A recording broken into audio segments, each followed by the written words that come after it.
Hello everyone, dear friends. Let's take a look at the game between José Raúl Capablanca and Alexander Alekhine, played in 1927, during their World Championship match. This was their first game of the match. Capablanca had the white pieces and opened with pawn to e4. Capablanca was known for his versatility. He could serve with both hands, so to speak. He often played pawn to e4, pawn to d4, and sometimes knight to f3 or pawn to c4. He was truly a universal player, comfortable with many types of positions. Alekhine responded with the French defense, pawn to e6. Then followed pawn to d4, pawn to d5. Black places a pawn in the center, preparing to capture on e4. White develops, knight to c3, both defending the e4 pawn and bringing the knight toward the center. Black plays bishop to b4, the main move in this position. The bishop pins the knight, a very logical idea, and once again threatens to capture on e4. White doesn't want to wait and allow this, so he captures on d5, pawn takes d5, pawn takes d5. We reach a symmetrical pawn structure, with each side missing their e-pawn. Such structures often lead to more balanced, calmer positions, where a draw is statistically more likely. However, Black still has some work to do to fully neutralize White's initiative. White uses the fact that he has the first move and develops actively with bishop to d3, placing the bishop on a strong diagonal. Black develops with knight to c6. This is an interesting choice. On c6, the knight blocks the c-pawn, which could have been more harmoniously placed on c6 itself. But since White's knight is also on c3, this development is quite acceptable. The knight now attacks the d4 pawn, so White defends it with knight to e2. Alekhine replies knight to e7, though knight to f6 was also possible. However, after knight to f6, White could play bishop to g5, pinning the knight. Of course, Black can always break that pin with pawn to f6 later. White castles kingside, bringing the king to safety and getting out of the pin.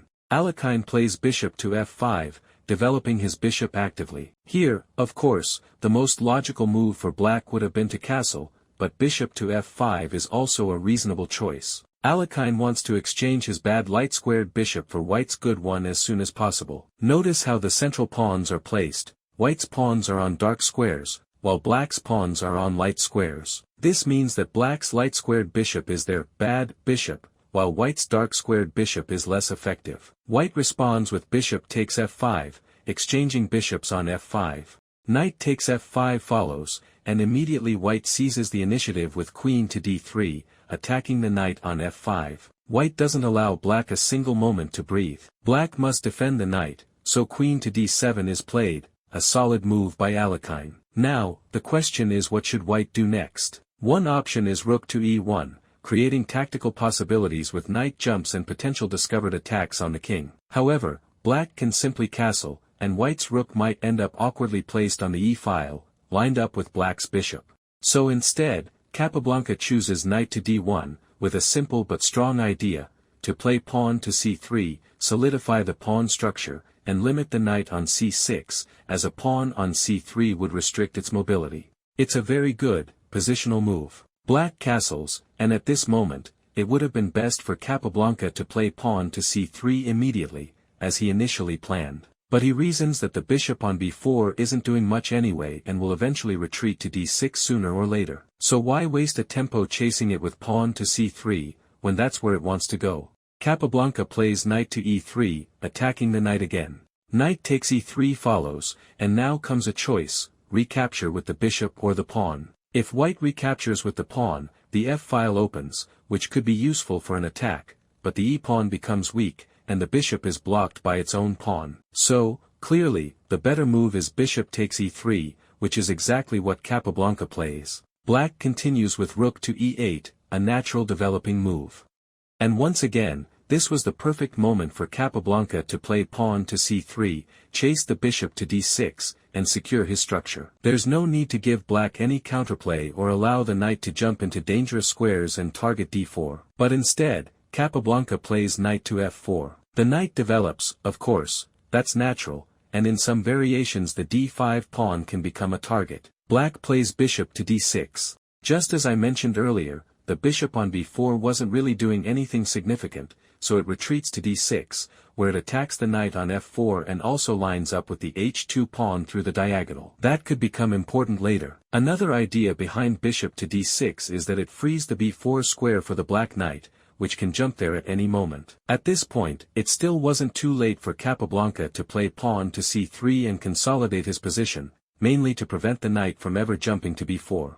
But he still considers the move knight to b4 to be harmless. After all, what can the knight actually do on b4? It can attack the queen, but then white can calmly push either pawn to c3 or pawn to a3 and chase it away. So Capablanca evaluates knight to b4 as not a real threat in any line, and instead simply plays rook to e1, continuing development. Then came a shocking move, at least from Capablanca's perspective. I don't think he expected this at all. Alexander Alekhine, however, spotted the hidden potential in what seemed like a dry, equal, symmetrical position. He played knight to b4.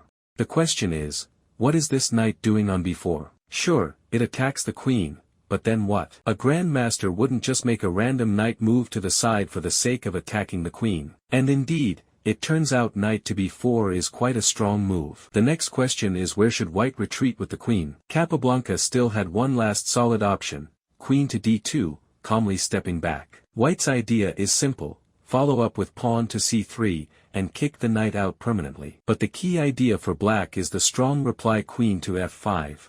The queen steps out to f5, attacking the c2 pawn and simultaneously threatening a fork. At this point, white would have been forced to find a move that is extremely unpleasant to play, rack 1, specifically the e-rook must move, because the a-rook is defending the a-pawn, so rec 1 is the only option. Even though this move is awkward, white's position remains roughly equal after this defensive maneuver. It's not pretty, but it holds.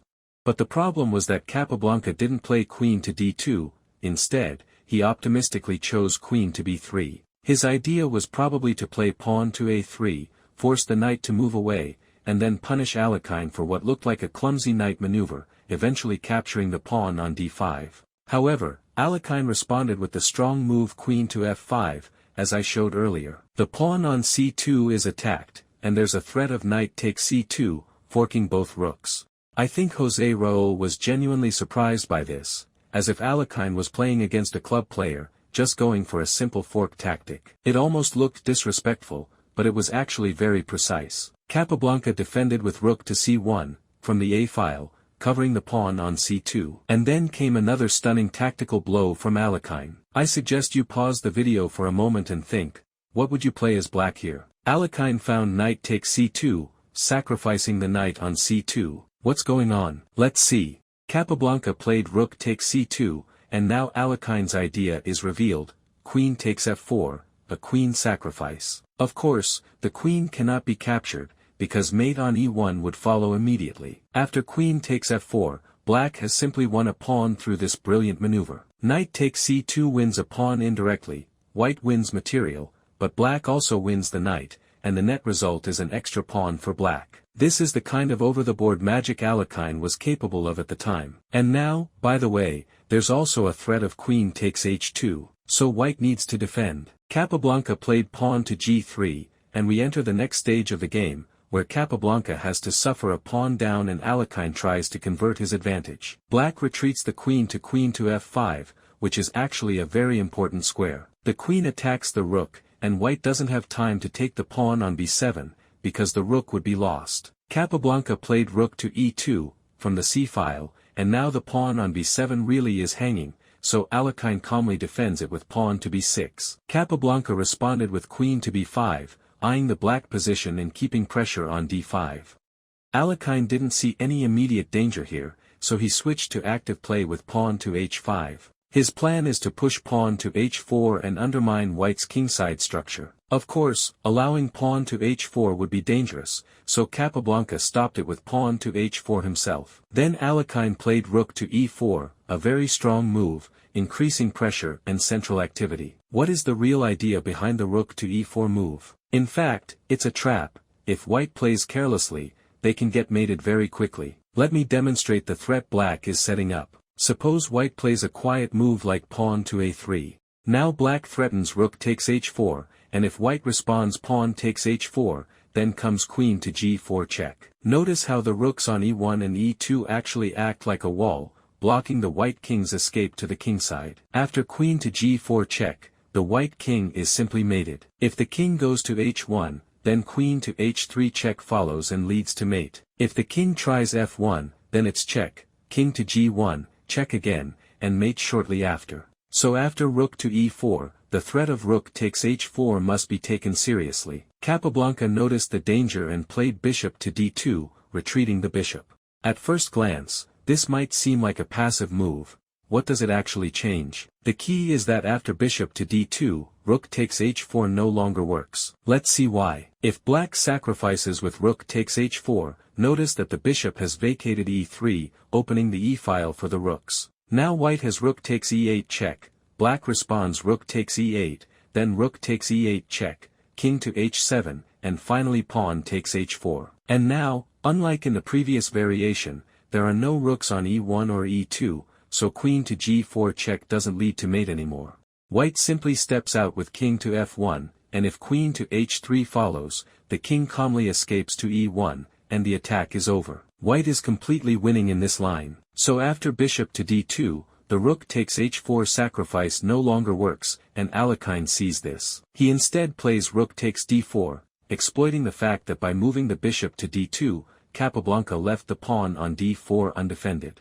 Black's rook simply captures the pawn, and now Capablanca is 2 pawns down. This is starting to look like a winning position for black. White plays bishop to c3, placing the bishop on the powerful a1, h8 diagonal. Black responds with rook to d3, and then bishop to e5, a strong move from Capablanca. The bishop on e5 wants to trade itself for the bishop on d6, doubling black's pawns on the d-file. To avoid this, Alekhine plays rook to d8, preparing to recapture with the rook if an exchange happens on d6. The game continued with bishop takes d6, rook takes d6, and then rook to e5. Capablanca is still down 2 pawns, but he has full control over the e-file, and he's hoping to find some compensation through activity and initiative. Alekhine responds with queen to f3. The queen on f3 is now quite dangerous, potentially creating mating nets in the future. Here Capablanca spots a nice tactical trick. Notice that the queen on f3 is doing multiple jobs.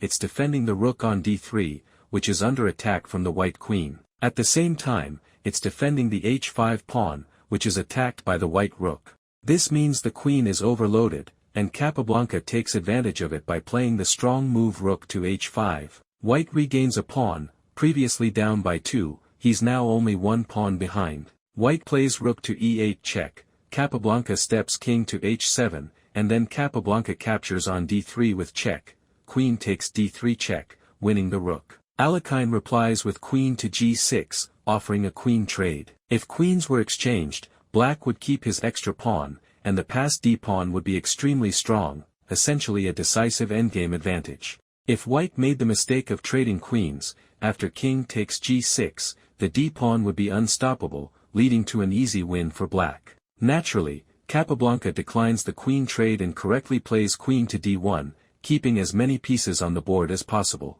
This follows a well-known principle: when you're down in material, exchange pawns, not pieces. Capablanca sticks to this fundamental rule. Alekhine plays rook to e6, trying to trade pieces and simplify the position, which is in his favor. With rook to e6, Alekhine is essentially giving up a pawn in return for control of the e-file. Here's why: the rook on d6 was defending the d5 pawn. By moving to e6, the d5 pawn is left undefended. Of course, Capablanca can't capture it immediately, because his rook on e5 would simply be lost. Instead, he plays rook to a8, attacking both the a7 and d5 pawns simultaneously. So by playing rook to e6, Alekhine has deliberately allowed a pawn to fall, prioritizing activity and control of the open file over material. Black replies with rook to e5, choosing to defend the powerful d-pawn rather than the less important a7 pawn. Capablanca simply captures the pawn, and now the material is completely equal. However, black still has some key advantages. The d-pawn is extremely powerful. Black has full control over the e-file. White's rook on a7 is awkwardly placed, almost out of play. Thanks to these dynamic factors, we're about to see how Alekhine methodically outplays his opponent. Black plays pawn to c5, defending the pawn and pushing it forward. Capablanca tries rook to d7, bringing his rook back into the game, but Alekhine replies queen to e6. Now the entire e-file belongs to black, the queen defends the d5 pawn, and at the same time attacks the rook on d7. White's rook is under attack, so Capablanca first throws in queen to d3 check, trying to gain a tempo. Alekhine calmly responds pawn to g6, and now there are no more checks, the black king is completely safe. Capablanca retreats with rook to d8, placing the rook on the back rank, but it's not really dangerous, black's king is well protected, and there's no way for white's pieces to penetrate to the 8th rank. It would be ideal if white's queen could somehow appear on b5 or some other attacking square to deliver checks, but that's just wishful thinking at this point. Alekhine plays pawn to d4, a strong move. There's a saying in chess, when you don't know what to do, push your passed pawn. That's exactly what Alekhine does, the d-pawn starts marching forward, becoming more and more dangerous with every step. Capablanca, running out of ideas, pushes pawn to a4, but the white position is already very unpleasant. Black strikes with rook to e1 check, king to g2, and then queen to c6 check. Capablanca plays pawn to f3, but this weakens the second rank, exposing his king further. Alekhine immediately takes advantage with rook to e3. The rook enters the position aggressively, attacking the queen and threatening queen takes f3, which would be decisive. The queen must retreat to d1 to keep the f3 pawn protected. Black calmly returns the queen to e6, maintaining control and renewing threats like rook to e2, preparing to invade along the second rank. The white position looks grim. Capablanca plays pawn to g4, trying to create an escape square for the king on g3. But Alekhine simply gives rook to e2 check, forcing the king to h3, where it feels slightly safer, but only temporarily. Queen to e3 follows. All of black's heavy pieces have invaded dangerous squares, and it's clear that Alekhine is setting up a decisive mating attack. Capablanca plays queen to h1, forced to defend the f3 pawn, but his position is already on the brink of collapse. Alekhine plays correctly here by not rushing with the immediate rook to f2 to capture the f-pawn. First, he plays queen to f4, a precise move to cut off the king's escape squares. The key point is that the queen controls the g3 square, while the rook controls g2. This completely isolates the white king from the f-pawn, it can no longer come to its defense. Now the move rook to f2 will be a decisive blow. Capablanca, clearly out of ideas, plays pawn to h5, but Alekhine proceeds with rook to f2, as planned. The white king is helpless, unable to defend the f3 pawn. The queen alone cannot stop both threats, and the rook on a7 is completely irrelevant. There is no defense against rook takes f3 followed by a mating attack. After rook to f2, Capablanca resigned. And so, in the very first game of the 1927 World Championship match, the challenger Alexander Alekhine defeated the reigning world champion José Raúl Capablanca. This was a major shock to the global chess community. Capablanca was considered the clear favorite, often described as a chess machine, seemingly unbeatable. Yet here, Alekhine, less famous at the time, drew first blood. History, of course, cannot be rewritten. This game marked the beginning of one of the greatest upsets in chess history.